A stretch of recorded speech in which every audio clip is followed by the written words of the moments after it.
Ibra di testa, Tonali, gol! Sandro! Meritato! Sandro! Hello everyone and welcome to another episode of the SempreMilan podcast. I'm your host, Ollie Fisher, joined once again by Anthony Torgrud. What's up, guys? Very glad to be back this week. We got some fun things to talk about today, so this will be a good one. I'm sure we're going to have record views for at least the Monday streaming section. But yeah, I'm blabbering. Madison, introduce yourself. Yeah, I'm excited to be back this week. I missed last week. AJ, out of curiosity, what is our one-day record views? I don't know, but I will find out tomorrow. When you check this sure, one.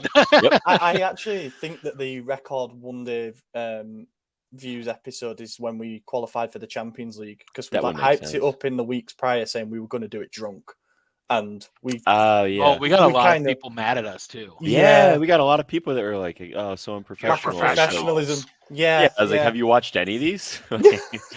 we're just honestly, not. Sorry. It's just a miracle that all three of us have watched the game. To be honest, it is. Yeah, but God, why wouldn't we have?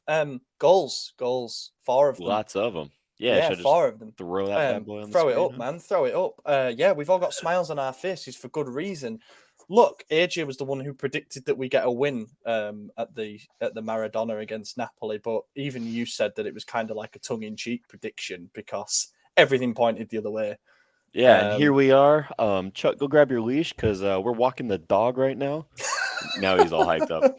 Wow. But yeah, no, we fucking embarrassed them in their home yet again. 3rd year in a row we've beaten them there. You know, it's like, what's new? Not surprised at all. Leao was Leao. He's the reigning MVP.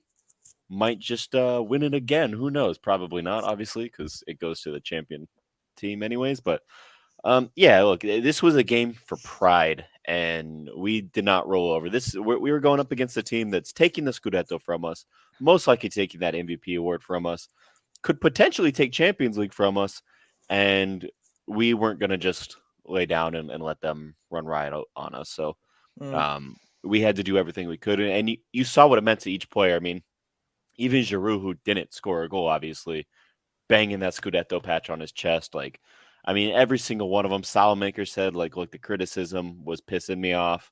I'm going to do what I'm going to do. And, you know, Saeledona just walking in and doing his damn thing. And you got Leao, big ears. Like, I love it. He was flexing for 90 minutes. Like, there was nothing. Like last season, obviously, it was a bigger win in magnitude because of the Scudetto running. And we won that 1-0. Giroud, like, instinctive finish, and you think, great, that's another one of those 1-goal games that's gone our way. This couldn't have been any different. If you'd have looked at that, you'd have thought there's one team that's 23 points ahead of the other. It's not Napoli. It's the other way around. That's the way you would have thought about it. Yeah. I forgot what I was going to say. I was going to say, I thought Maddie was about to fire. I was. In fact, I was thinking about what I was going to say the entire time that AJ was talking. The entire game, the broadcasters were like, "Oh, this is Milan from last season, and they're finally back," and blah blah. We would not have beaten Napoli 4-0 last season. I don't know where this Milan came from, but I'll tell you what, I couldn't pick out one flaw from that entire game, except for maybe Giroud having a few misses. But Salamaker's looked great. He'll probably never play like that ever again. Brahim Diaz looked great. Lorenzo is in the mud for saying that is our worst transfer of all time. And, you know, the team just is clicking. I did say in the chat that we are not going to score a single goal in the Champions League against them. And I stand by that. I think you take it back. Yeah. Madness. I mean, let's start with the starting 11, I suppose, because there were some surprises. Like I think one of them was obviously a forced change because of Kalulu's injury with France's under-21s, but the decision to play Kier and Tomori as the centre-backs and then Calabria at right-back instantly put a bit of fear into me, to be honest. I was thinking Kvaratskhelia is going to have a field there. Simeone, yes, he's a backup to Osimhen and he's not as good, but he scored the winner in the reverse fixture and he's a very capable backup striker. And then there was what looked like being Bennacer and Tonali in front of the defence and Krunic in the forward line like he did with Kessie last season in the same game, and then Brahim out wide on the right, which we've all said like that's probably his best position, and didn't he prove it? But what ended up being Krunic deeper and Bennacer as part of the forward line, it just worked. Like, it was probably one of his boldest selections of the season, and he got it spot on. So we've got to give credit to Pioli for that. He won the battle of the balls. Yeah, which there you go. That's the pod title. I think we talked about that earlier, but yeah. Yeah, we did. Well, maybe not on air, but yeah, doesn't matter. Anyways, we lost Madison for a few minutes, but he will be back, I hope. What were we talking? I just got so flustered when he vanished. Pioli chess moves. Yes, Queen's Gambit. Move. Oh, yeah, Queen's Gambit. Yeah, he is the queen. Yeah, we've been saying Brahim on the right for so long, and it finally happens, and it worked a peach, man. Like, just everything he did was perfect. That little whoop, whoop, whoop thing that he did on the first goal, like, this is what I was saying yesterday, was every goal we've been scoring, like, lately hasn't been a good goal. You know, they've been really scrappy, just ugly goals, but you get the job done, and you know, you're happy, you celebrate it. Yesterday, every single goal, all 4 of those goals, had some sort of fancy footwork, had some incarnation of Mario Rui face down crying. Everyone was just getting wrecked, and each goal was just absolutely champagne football. It's like, I have so many words about this game coming in my head that I can't get a single one of them out right now. Yeah, I know. Yeah, it's a great feeling, man. I love it. It's horrible as a podcast host because you should be able to say things, but like as a fan, you're just like, It's so great. I mean, like, Brahim was on another level. Even Tonali was incredible. You mentioned Krunic. Yeah, he dropped back. I'm just going to describe a box-to-box midfielder here, but yeah, he was in defense when we were in defensive positions. He was in midfield when we were in the middle. He was up top when we were attacking. I mean, dude, the engine on that guy, like, yeah, he obviously is no Kessie. We all know that. But I think it's fair to say Kessie light at this point. I mean, he was everywhere. He did everything we needed. He was physical. He wasn't fouling too much. Like, he obviously got carded for a foul, and he should have. But he wasn't like he was just pushing people over. Like, he was winning the ball back with skill and hold up play. I mean, the hold up play of Giroud is not being talked about on that first goal, because he held the ball for a long time before he made the pass to Brahim, who then did his fancy little footwork and then over the top to Leao. And yeah, man, on another day, Leao had a hat trick. Brahim had a hat trick. Salamakers gets a second. Yeah, it really should have been so many opportunities. Like, honest to God, that could have been a 7-0. It could have been an 8-0. It really could, so much better than them in every way. One thing they did that was really weird, because we did concede a lot of corners. I don't remember how many. I want to say it was definitely 10 or more. I don't know. You look it up, but I'll have a look. At least 10. I know that for a fact. They kept taking them really quickly, and it was like they just spent all week short as watching short corners. And it's it was like they were watching Liverpool 2019 highlights for some reason. Like, and each time they did 10. Okay. Yeah. Each time they did it, both teams seemed shocked and confused. Like, they did it so many times. Why did we never once think they're going to do it again? And it even looked like even their players were like, oh shoot, we're taking this right now. Yeah. So it obviously didn't work. And it's funny because we obviously are the worst at defending set pieces, like, statistically in the league. And I think they're the best at them. Now, a lot of that is Osimhen and his incredible headers and the height he can get. And he was gone, obviously, so that wasn't an issue. But still, you would say that's what Simeone's strength can be as well. Like, you know, he scored the winner against us that way with a header. Put it up. And Chow wasn't playing, and Chow's our guy who gets it out of the air. So I don't know. That was poor game plan from Spalletti there, I guess. Yeah. It was all a bit strange from them. I think if you're Napoli fans at this point in time, you're not having a massive introspection because, as Maldini said at half-time, and we'll come on to that little row, you know, they've won the league. Like, this doesn't really change anything in that regard. But with it being a precursor to the 2 Champions League games, what we've shown there is that they are far from unbeatable. And that's what was said in the build-up to the game. Said we're going there to show that they're not unbeatable. And now we look at the teams that they've lost to this season. It's Inter, Lazio and us. And, you know, those are the teams that should have really pushed them further than what they actually have ended up doing. But no, it was a massive statement of authority. And the 2-goal lead at half-time did not flatter us at all. Like, we were well on top. We had that chance that Teo cut back to Brahim just behind the penalty spot that Meret saved. He fired it across his body towards the far corner. And then Brahim drifting out to the right, as you said, with that little boop, boop, boop move to get through, and Leao making a run of a centre forward, despite the fact that he was starting as a left winger. I think that kind of positional interchange has always been our unpredictability weapon. And bonus podcast this week will be about Rafael Leao. We're going to talk about his role and his renewal situation, so be sure to tune into the Substack for that. But yeah, that was a lovely dink finish over Meret, 1-0, and it felt like we totally deserved it. And then to get the second before the break as well, again, a lovely bit of build-up play across from Bennacer that Giroud did a good job occupying Kim. Brahim dropped his man with that little move inside and then fired it in off Kim's shin. Absolute dreamland, really. And then at half-time, rather than feeling like, okay, we're 1 goal away from melting down here, I just really felt like we were in control throughout. They never really had a proper sniff, to be honest. Maignan had a quiet night.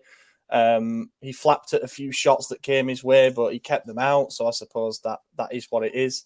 And then third goal was just peak Leao. That is why he should be starting wide on the left.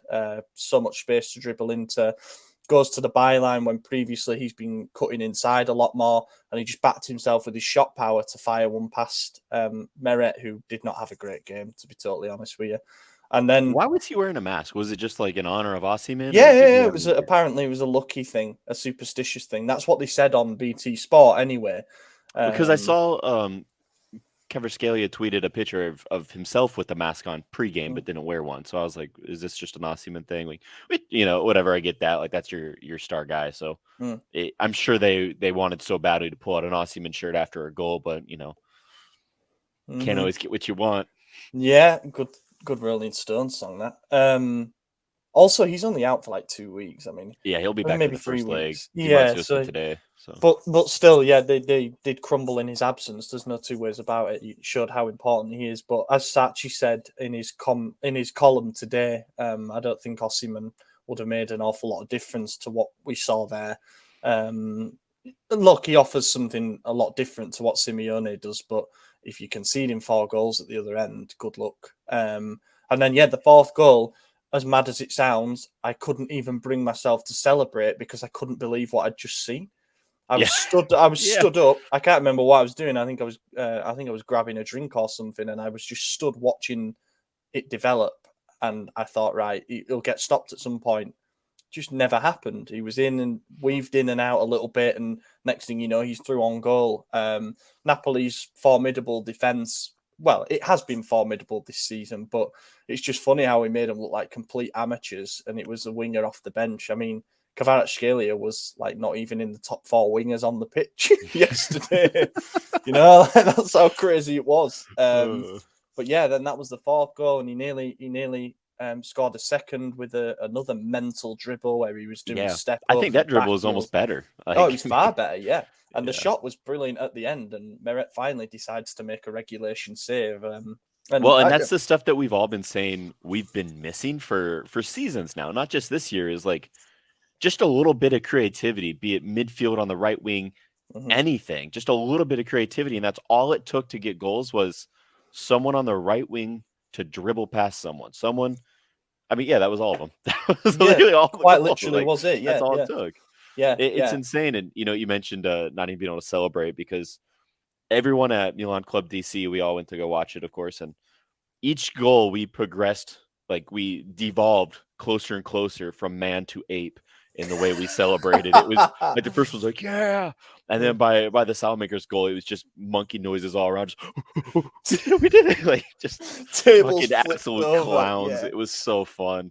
Just losing our minds. It was fantastic. I mean, look, there was a bit of a strange atmosphere throughout the game for me because Napoli fans at both ends were protesting. There was like chants aimed at De Laurentiis for the ticket prices for the Champions League, and they decided to not Must sing. be their first time. Yeah, you can tell. Welcome to this game. And yeah, so it was all our fans that you could hear throughout the game, and it took me back to like the back end of last season when we were taking 10,000 here and 15,000 to the Lazio away and stuff. Crazy numbers, and I think that really helped the players settle into the game, to be honest. But yeah, it was an absolute walkover, and I never in a million years saw this coming. And while the easy thing now is to say, how dare we doubt the character of this team, it also makes me feel incredibly frustrated. Like, why could we not get up for Salernitana at home? Yeah. You know, it really does make you think, especially with the way that other teams have been dropping points over the last couple of rounds of action, with the exception of this one, really, aside from Inter. We weren't able to take advantage. You know, a serious team should be beating Salernitana at home. We shouldn't be getting comfortably beaten by Udinese, and then you go to a team that was on course to potentially be record holders, you know, in terms of points for the title. We make sure that they can't do that, and we do it with a 4-0 win before we've got two massive games against them in the next fortnight, is it? Yeah. I mean, we really should be 4 points clear of second place right now. Like, there's no reason we should have got 1 point in March, you know? Say what you will about January, which it's like the biggest anomaly in the history of anomalies. But what happened in March, like, there's just no excuse. You know, you could come up with all these reasons, but we made the change, we corrected the issue, and then we just couldn't get goals in. And all of a sudden we started conceding. And, you know, people have been saying, like, after the game yesterday, if we never lost Mike, like, the season would be so different. And there's a very good chance of that, because obviously he was gone all of January for that. But also, if you look at pre-January, we conceded 8 goals without Mike. You look since he's come back in after January, just in his return, we've conceded 8 goals. Yeah. So it hasn't been any different. It's literally just the month of January that threw our season away. And this goes to show that, you know, yes, we're not winning the Scudetto this season, but Napoli didn't beat us to take the Scudetto. You know, we beat ourselves. We proved that we are the better team. We are the best team in this league. I mean, we beat Inter earlier in the season. Obviously, they beat us again in January. We beat Juve, correct? Did we beat them? 2-0 at home. That was made them look like chumps who should be in second place right now if you remove their deduction.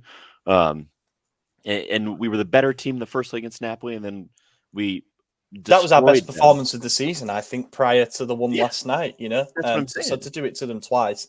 Lazio, we still got to play at home, but the away game was during that freakish run of form. Roma was, you know, where the capitulation started. But even then, we were 2-0 up for 83 minutes. Like, I mean, we showed that we are the best team in the league. We just could not be consistent for that month, and we just had a crash.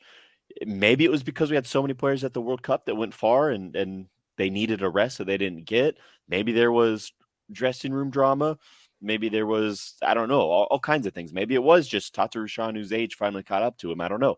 But it shows that it was just that 1 month, and how, of course, it had to be the month where we had 8 games. You know, it couldn't have been the month where we had 3, you know. Well, it was that month too in March, actually. But I mean,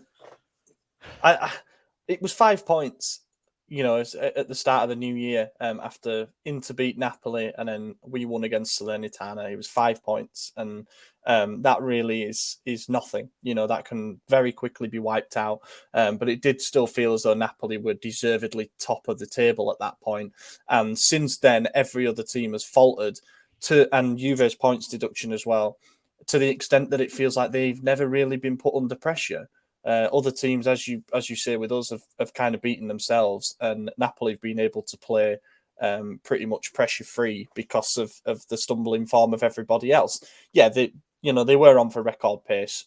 They have got superstars, at least within this league, and they are going to deservedly win the title. But I think a result like this suggests that there is more parity than the table looks like. Table represents going into next season. Who knows what happens with Osimhen if he leaves? and what happens with And all of their Kvaratskhelia. players. You see Kim is now linked to Liverpool. You see Kvaratskhelia linked all over. Osimhen's been linked to Chelsea, United, PSG, Madrid. I mean, there's a good chance that they lose all the players that made them this team, the ones that they just brought in.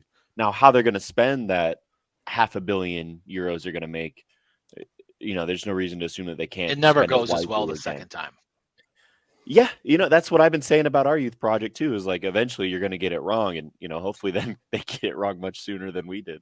Yeah, they got a lot right last summer. Like, you've got to give them the props. They lost most of their key pieces and they've replaced them pretty well. But I will say I've never been impressed with Kim, and I know everyone's been saying he's the best defender in the league. Spalletti said that. He set him up there. He said big best time. in the world. Yeah, and I've been seeing that hype from a lot of people on Twitter and stuff, but just look at the league stats.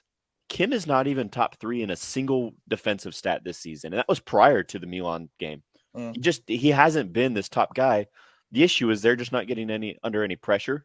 So like the sample size is kind of like whatever, But we showed. I mean, he got embarrassed by Brahim Diaz. He got embarrassed by Saeledona. He got embarrassed by Rafael Leao.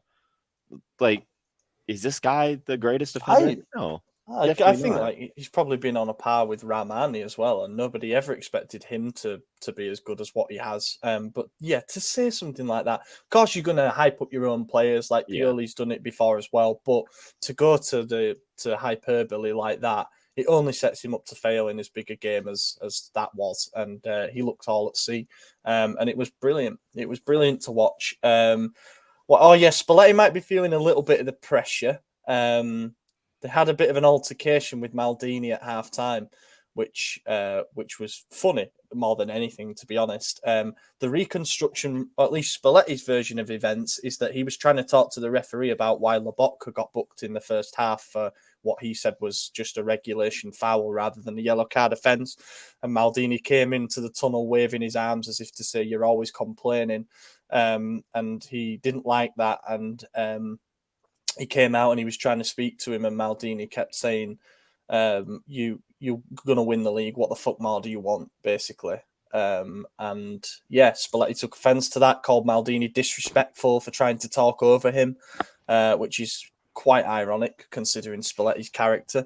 But yeah, that was funny. I just wonder if we're sort of getting in the heads a little bit as well. This battle's going to be psychological as well as on the pitch, and he looked like he cracked a little bit.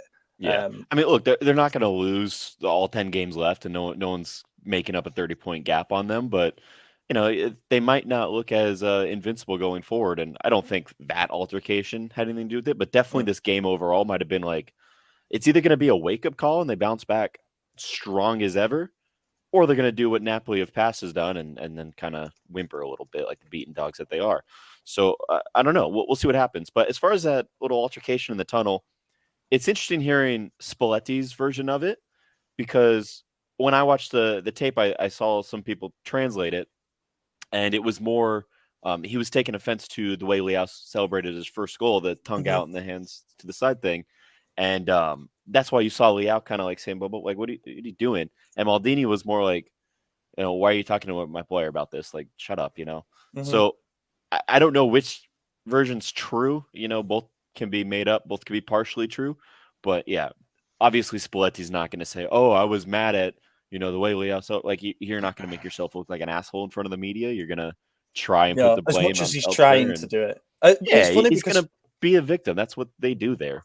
Pete, I thought it was dead obvious that Leao's celebration was a bit of a piss take more in towards the critics and stuff who's saying that he's not playing with a smile on his face. So he pulled a funny face to be like, "Don't worry about me, I'm fine." Like, he had a smile on his face when he dinked that ball over the keeper. It's a beautiful photo. Yeah, you mentioned that, like, because he hasn't been smiling in games lately, as we've seen.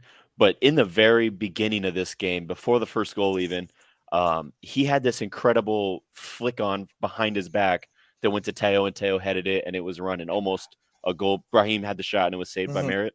But Leao was smiling during that. And as soon as it happened, Badar and I looked at each other. And we're like, "Oh, he's smiling. He's feeling it. This is the game." Yeah, sure enough, like right after he had the goal. But and then after he did that celebration, Pioli pulled him over and had a word with him and said, "Don't celebrate like that towards their fans." But honestly, there's no chance that he actually meant to wind up their fans with a celebration like that.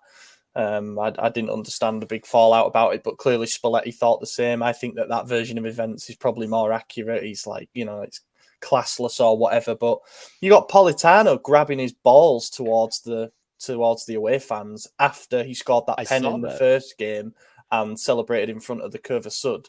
It's like, what do you expect? So they were chanting, calling him a son of a bitch and all that. And then when he was going to take the free kick, he turned around and grabbed his nuts towards them.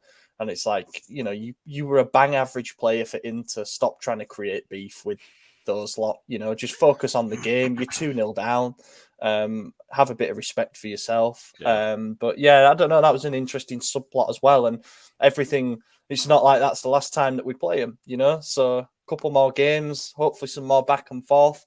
My Twitter bookmarks are full right now, and I'm just waiting after the UCL tie. I wanted to drop them all right now, but I was like, you know what? A lot of them are UCL related, and if I do it now and we lose, then there's some ramifications for me. Mm-hmm. So I'm just waiting. But no, the retweet button is ready. On a serious note, before we do tops and flops, does that result change anything in view of the games on the 12th and the 18th, or will they be their own things? It should change it. I mean, I do think this is going to make Napoli definitely focus more. Because ultimately, the game against us yesterday didn't really matter to them, and they probably thought they could take it easy and get away with it. Obviously, once you get caught out early, it's really hard to recover. Neither team has come from behind to win a game this season. I mean, Napoli hasn't been behind very much, but it's still a fact. And I do think the quarterfinal, seeing how clear a path to the final is this year, it's definitely going to make them focus a lot more. And we're going to get the best version of Napoli, especially if Osimhen's back. But they're going to get the best version of us. We show up in the Champions League. We clearly show up against them. So I do think a lot of the maybe the betting lines are going to be a lot closer. I think a lot of the pundit predictions are going to be a lot closer. There's no way you could go into that game and not say, well, Milan did just smoke them 4-0 at their home. You can't exclude this event, regardless of how irrelevant it is in the overall terms of the Scudetto race. It still happened. It's still huge for both teams. What side shows up, we'll find out, but you can't ignore it. Yeah. Do you think that Napoli can, I mean, I guess we're kind of going into UCL here, but do you think that Napoli can handle the pressure of the quarterfinals? I don't know if we can, because this isn't Milan from 13 years ago, right? Yeah. I mean, this is never the been there both before. of us have done. Yeah, in a while. So we'll see. I think that the games will be an awful lot scrappier than what we've seen in the two league games, which were fairly wide open, to be honest. Like yesterday, for two teams where 3 points was important, more so for us than them, it was an open game. There was a lot of chances, a lot of corners, as mentioned. I can see the Champions League being totally different because both teams know, we know a bad result at home in the first leg gives us it all to do in the second leg, and they'll probably come that to try first game might not be very, very good or offensive. But yeah, I don't know. I think Napoli's season has been very odd as well, in the sense that the teams that they've dropped points to are either right up there or right down there. They've dropped points like Cremonese when I think Colombo scored the equaliser. They also lost to Cremonese in the cup. Yeah, and that's mental in itself, because they had a real opportunity to get some silverware with the Coppa Italia too. But it just goes to show that they are they're beatable in one-off games, and I guess we'll see what happens in a two-legged affair. But we kind of we've got experience doing the home first leg, away second leg thing with Spurs as well, so maybe that'll play in our favour a bit. But yeah, it certainly upset the apple cart a little bit. Man of the match, there's plenty of candidates for this. And I'm kind of hoping that we all pick three different ones. But I'm going to go with Brahim Diaz as the man of the match. I think you can give it to any one of a number of players, but Brahim unlocked the game with that bit of creativity at the start. He was well placed and showed good composure to score the second goal. And yeah, just generally, he was fantastic out on the right, and I've given him a lot of stick, so I'm going to give him some praise that he's due. Yeah, I really want to say Saeledona just so I could keep saying Saeledona, but it's got to be Leao. You know, he was the man. It's Leao. I want to pick Leao, and I really don't want to pick Salamakers, but I will. Yeah, just so we can all do something different. Fantastic. And three wingers, all three of our wingers. Yeah. That was his first league goal of the season, which was his first league goal since 2021. Wow. Yeah, that is madness. I mean, hopefully it's the start of a good streak of form for him, because some players you think they'll at best they'll be a functional player, but when you see a couple of those dribbles from Salamakers, you think there's definitely something more in there. Like we've said the same about Brahim Diaz as well, for the same reason. Like when he has these little flashes of brilliance, you think it's there. We just need to find a way to access it more, and maybe the change in formation back to playing with two natural wingers will help in that regard. But yeah, great performance from him. Flop this. I don't want to pick one, to be totally honest with you. I am going to pick one, and people are going to beef at it. But for me, it was Maignan. I was going to pick him. Yeah, now it's controversial. It's clean sheet, and I do feel bad doing this because really there was no flop. But he didn't catch balls as he normally does. That's quite literally it. He parried a few of them that could have been dangerous. Yeah, 3. And, on another day, maybe they fall to someone who's in a better position, what have you. But that does feel a bit harsh. Yeah, but I agree with you. I do think maybe he was sick or something, because he looked a little slow, a little off, and that third, he did a lot of parries. There was a lot right at him that he could have caught, and they just went straight down. And I know that is a goalkeeper tactic sometimes. You just pat it straight down, and then you take a little bit of the sting off of it. And he wasn't under pressure with either of those, but still, they were shots that he should have just grabbed. Yeah. And then the third one is a little harsh to criticize him for, because ultimately it was a great save. It was just a save with his face. And honestly, he might have got concussed from that. The rest of the game after that, he was doing a lot of this and he looked out of it. So it's really harsh to say he was the flop when he might have gotten hurt from there. But also, you have to pick someone, that's it. It was his fault that he got hurt. The ball went through his hands, You can stop it with your hands if you want, but I'm being way too harsh. I'm not going to pile into him here. I'm going to pick Giroud, because we could have had 6 goals, but he really messed it up. He wanted that bicycle kick so bad. He was going to take that one. There was that first time shot as well when he was in behind, and really the offside flag went up, but at least the replay showed it was level. So he had time to take a touch there, to be honest. And there was one where he put it just wide. Mm-hmm. Yes, that one early in the second half. Yeah, and it is unfortunate, but situation of the game meant that didn't matter, but it could have mattered. Mm-hmm. We need to see those end up in the back of the net, because if he's not doing that, he often doesn't offer an awful lot else. But his hold-up play was pretty good yesterday, and his pressing from the front was good as well. Brilliant 4-0. I never in wildest dreams did I think that we'd be saying that, but props to the lads, and this leads us nicely into the next game, which is Empoli at home.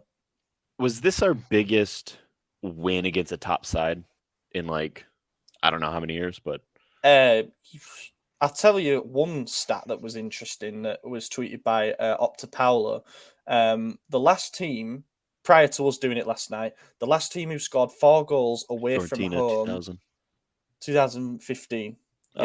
Yeah, 4 goals away from home against the team that were top of the league was Fiorentina, who stuffed Stefano Pioli's Inter 4-1. No, wait, I don't know if it was Pioli's or not, but it's around. It might have been. It was 2015. Yeah, so. I know they had a meltdown towards the end. It might not have been him actually, but either way, it was Spalletti's. Yeah, it could well be. But either way, now we've had that amazing result. We've got Friday night football to come, and story of our season has been that we've been good in the big games, and we've struggled to follow it up with consistent performances against the teams that really we should be beating. Empoli this season, they're one of those sides that are in the lower mid-table. They're not going to go down, and I think that that's considered a successful season for them. But they've only won 6 of their 27 games so far this season. They've only scored 24 goals, which is rate of less than a goal a game. And they're on an 8-game winless run at the moment. Prior to that, they beat Inter at San Siro. So it's funny how that works. But yeah, they've lost 5 of their last 8 games. Did they beat Juve 4 as in well? a row. Good question. They have beaten so far this season Bologna, Monza, Sassuolo, Cremonese, Sampdoria, Inter. So no, didn't beat. They lost 4-0 to Juve. Yeah. I thought they beat Juve. I think it's last season. It's last season they beat Juve, or the season before. They definitely won at Juve recently. But yeah, they've lost 4 in a row. They're struggling to score goals. As of a lot of their, 5 of their 6 wins are 1-0.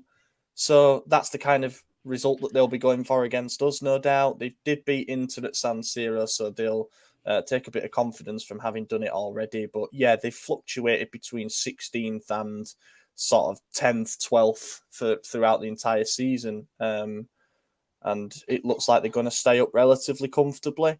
But that's more so because of how poor some of the teams have been at the bottom. Their main players, in terms of the top scorer, is a player that imagine not winning. We might. Was that it? I thought there was not like winning. Yeah. Was that the full sentence? Imagine not winning. Oh, were you stopping because I started talking? Yes. Yeah. I must be like really delayed or something. Imagine winning 8 straight games, only winning, and still being clear. Yes, that is exactly what they've done. Look, I mean, they've drawn 10 games, which I suppose means that they've picked up points in 16 of their 27 games, and that's not awful. But yeah, as I say, they're struggling to score goals. Their top scorer, young attacking midfielder Tommaso Baldanzi, who we've been linked with as a potential replacement for Brahim Diaz. He's actually a boyhood Milan fan as well. So if he was to score, no doubt that would make the headlines. They've got a couple of decent players. I like Parisi. He could be a good deputy to Teo. He keeps being linked. Nicolo Cambiaghi is also pretty decent. He's got 3 goals. They're a young-ish team, to be honest. Top assist maker is Caputo. He's actually 35, so I'll take that back. But yeah, they're just pretty average, to be honest. And we really need to follow up. Their starting goalkeeper, isn't Vicario injured? Oh, is he injured? Be back? Yeah, I don't think he's coming. Check, because I don't know. Yeah, I'm just going to look at their injury record in general. They currently have only Cambiaghi. So it looks like one of their main threats is going to be out, but Vicario should be available, at least according to Transfermarkt. So we'll see, but it would be a bit of a boot. I tell you what, though, we had to graft our bollocks off to beat them earlier in the season. That was when we were 1-0 up, and then we conceded late on, and it was Balotore and Rebic who scored in added time, and we won 3-1. But it looked more comfortable on the scoreline than it was. So we know the threat that they have. As I say, Baldanzi is going to be well up for scoring against his boyhood team.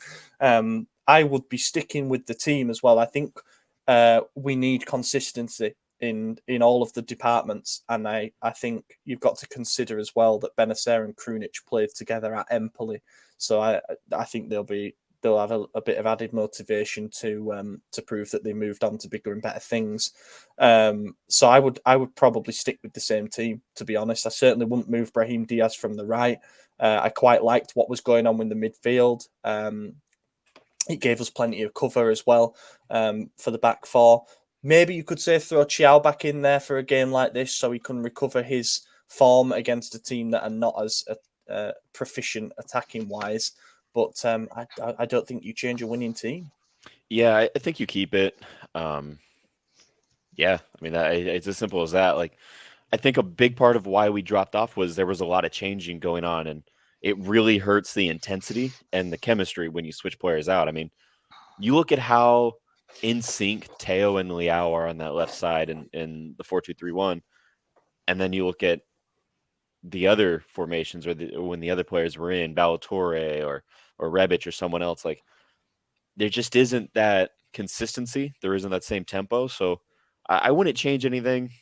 If our idea is now let's build on a run, build some confidence heading into the UCL. I mean, there's only one game between now and the UCL anyway. So yeah, we play Friday on Wednesday, so it's not like normal Yeah. when it's been Sunday, Wednesday sometimes in the group stages.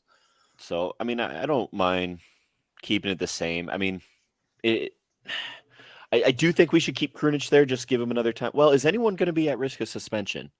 Oh, good Because question. that I don't know. Because I think we've got Bologna away after Empoli at home, so Yeah. we've got a couple of games that we should really be targeting. Although Bologna are on a bit of a run at the moment, actually. At risk of suspension. That's a good shout because we definitely had 3 or 4 players who were near the threshold. Yeah. We have 4 players who are 1 yellow card away from a ban. One of them's Kalulu, so he won't be there.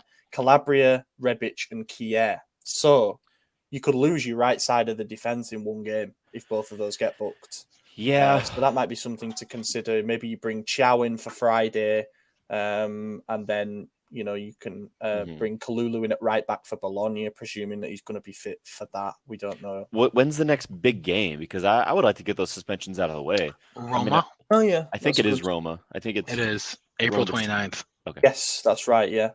We've got Empoli, Bologna, Lecce at home. So in terms of what league fixtures fall either side of the Champions League dates, we couldn't really ask for much better. I'm not too concerned about Kier getting a suspension because I do think Chow is able to step into that role. I'm a little nervous about Calabria getting it pre-Kalulu's return. Yeah, me too. Florenzi can do it. We know that he can do it, but we don't know how fit he can stay either because he's had nightmarish injury luck. I agree with you on that. But hopefully Kalulu will just miss the first leg and be back. But calf injury, can't risk it. We know what happened with Mike. Predictions. I'm going to go. I don't think it'll be quite as spectacular as the Napoli game, even though it should be. We should be able to put more past them than we did against Napoli. But I think that they're going to come and try and frustrate. Seems to be their way to try and win games 1-0 or just pick up points. And therefore, I think we win 2-0. Okay, well, then that's what I was going to say. So you can pick the same. We can both be right. Yeah, okay, 2-0 it is. I'm going to say 1-0. Did I lag or am I still... No, you're good. No, you're good. Okay, cool. That time, yeah. My big prediction, CDK gets his goal. I think it's going to be the Leao show again. I think he's going to do it. Fine. I think he's on a streak. I mean, he did so well with Portugal, and we'll talk about that on the bonus episode. But yeah, I think he's just in form right now. Yes, sir. All good. Right, let's do some questions then. As mentioned, bonus episode this week, we're going to be talking about Leao position, future renewal and stuff. So we will respectfully swerve any questions on that. But the first one comes from Michael Gambino. Is Diaz the answer at right wing until the end of the season? Then we look for an upgrade in the summer. So basically, do we let him go? Do we sign him? I say we keep him at right wing. Yeah. But I don't keep him. Yeah, I don't think we're going to be able to keep him. I think Madrid's kind of set on taking him. But yes, definitely play him at right wing. I mean, there's only 10 games left. If he's going to be in form, like at the end of the day, we're 1 point inside the Champions League spots. Like we need to play our best 11, whether it's every single player is on loan or not. Like at this point, play to get however far in the table as we can. So keep him at right wing. Could his performances at right wing have an impact on whether we really go for him to try and sign him permanently? I think if he keeps playing at that level as he did last night, then we might be thinking we've got a solution there for the future, and we might be able to do a bit of negotiating. But all the rumours coming out of Spain suggest that Real Madrid want him back and they think that they can sell him on for more. I personally don't see that. I really don't see how anyone judges him to be worth 30 million, 40 million, whatever they think they can get. I like that our offer might be somewhere around 16 to 18 million because he is still young and there's room for growth. But I honestly think these last 10 games could be decisive. It's like you've had plenty of false dawns so far this season. He was great against Monza. He was great against Juventus at home. Then there was a bit of a drought, and then he scored the winner against Spurs, and then he had that performance last night. But we need a bit more consistency.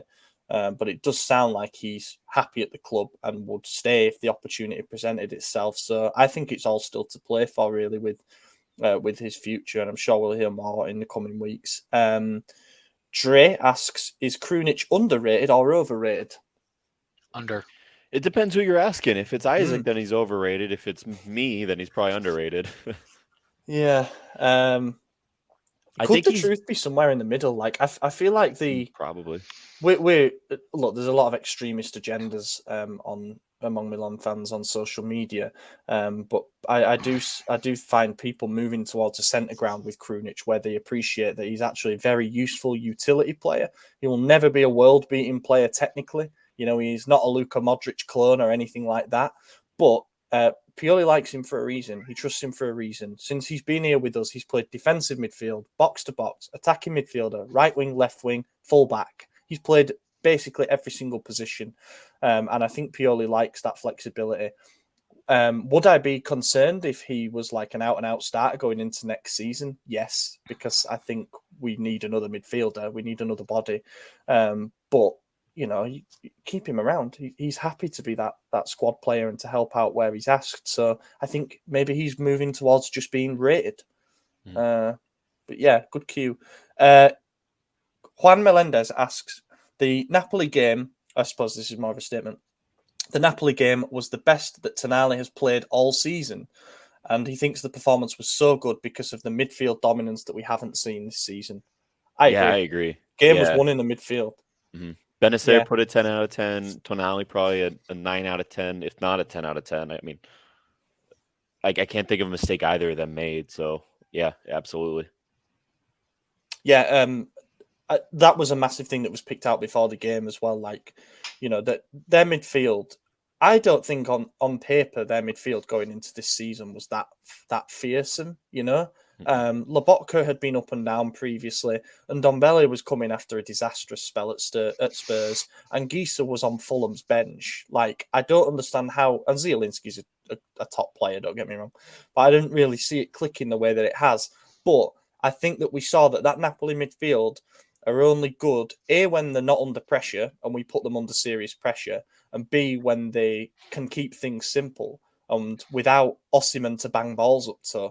And with Kvara being neutralised because he got double-teamed, they weren't able to do the usual things that they can. And they looked limited as a result. They lost the ball so many times in the centre circle just from trying to overrun it. And that's something for the two legs. If Osimhen was there instead of Gio Simeone, I wouldn't have been shocked if they had 2 goals. I mean, I could think of one, I want to say around the 6th minute that Gio had really on the penalty spot, and he skied it. Osimhen probably scores that. And then there was another in the dying seconds of the game. They had a counter. They beat, I think it was Kjær and Tomori, actually, both of them. And whoever had it just shot wide. And I think that was Lorenzo, not Lorenzo. The Mexican guy.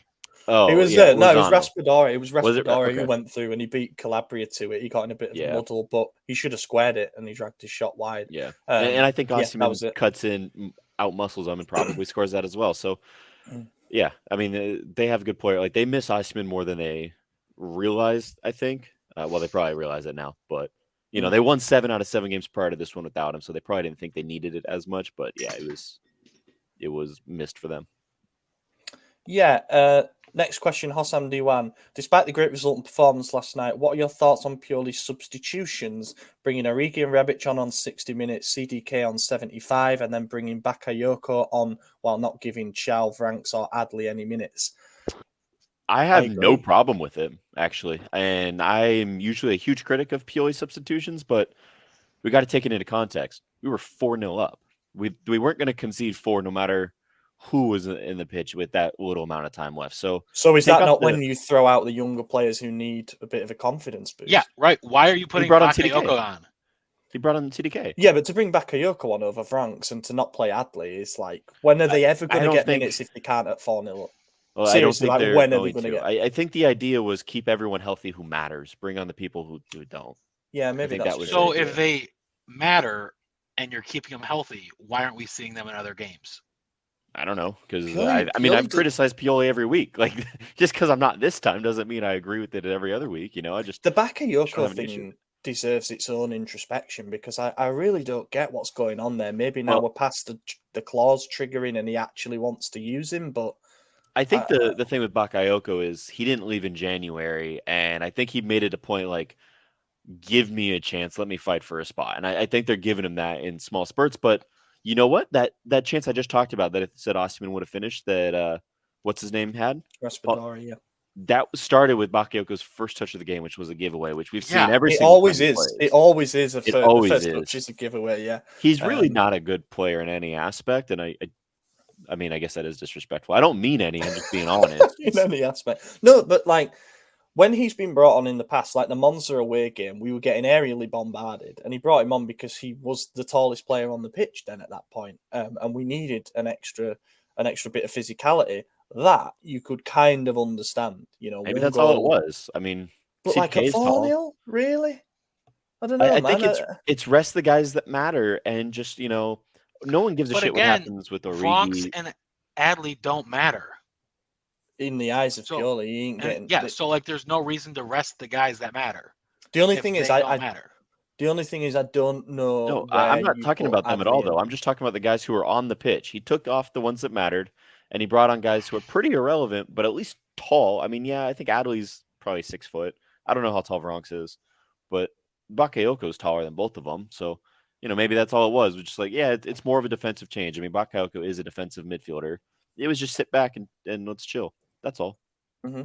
I don't think it was an opportunity for the others to play. And I don't know if Pioli heard me say CDK at defensive mid, but I didn't see CDK pass the halfway line once when he came on. He was pretty deep, and I don't know if that was intentional or just because that boy's lost. But not even sure he touched the ball.